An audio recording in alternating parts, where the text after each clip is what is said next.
جب اقبال نے وہ شکوے کی زبان کھولی نا تو اس میں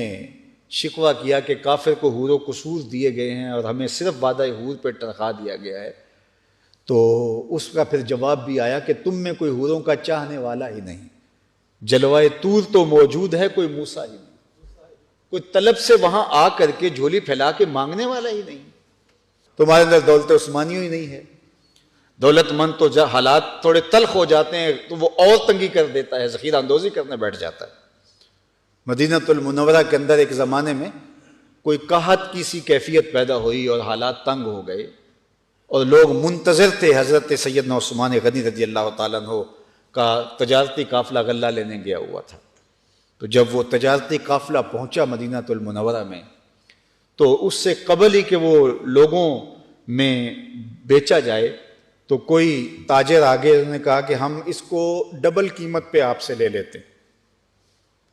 تو پھر دوسرے تاجر آئے ہم 2 گنا قیمت سے لے لیتے ہیں، تو حضرت عثمان نے کہا کہ میں تو 10 گنا قیمت پہ بیچنے آپ کے لیے لایا ہوں۔ انہوں نے کہا اتنی کون دے گا؟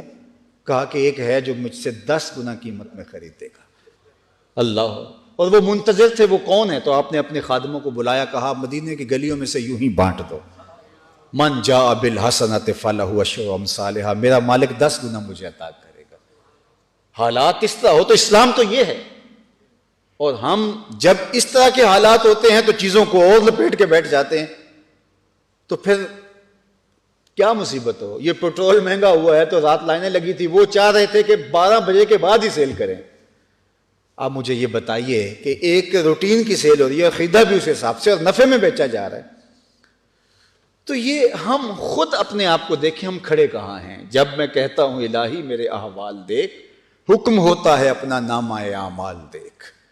تو کہا کہ تم دوستیاں لگاتے ہو ان سے اور ان کی دوستیوں پر فخر ہے، تمہیں ناز ہے ان کی دوستیوں پہ، اور دوسری طرف اسلام تمہاری زبان کے اوپر سے اسلام ہے۔ تمہارے اندر اسلام ہوتا تو کبھی خیانت نہ کرتے، تمہارے اندر روح میں اسلام اترا ہوتا تو کبھی زبان پہ جھوٹ نہ آتا، مر جاتے لیکن جھوٹ نہ بولتے۔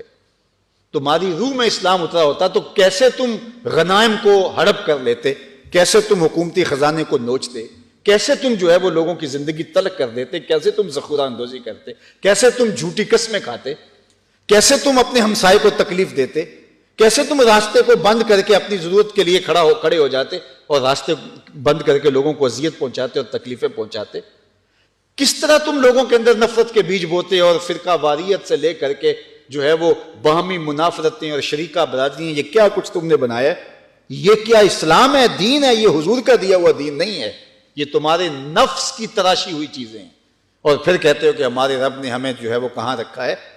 تم اس جگہ پہ آئے نہیں، واعظ قوم کی وہ پختہ خیالی نہ رہی، برق طبعی نہ رہی، شعلہ مکالی نہ رہی، رہ گئی رسم آزاں روح بلالی نہ رہی، فلسفہ رہ گیا تلقین غزالی نہ رہے، مسجد مرثیہ خواہیں کہ نمازی نہ رہے، یعنی صاحب اوصاف وہ حجازی نہ رہے۔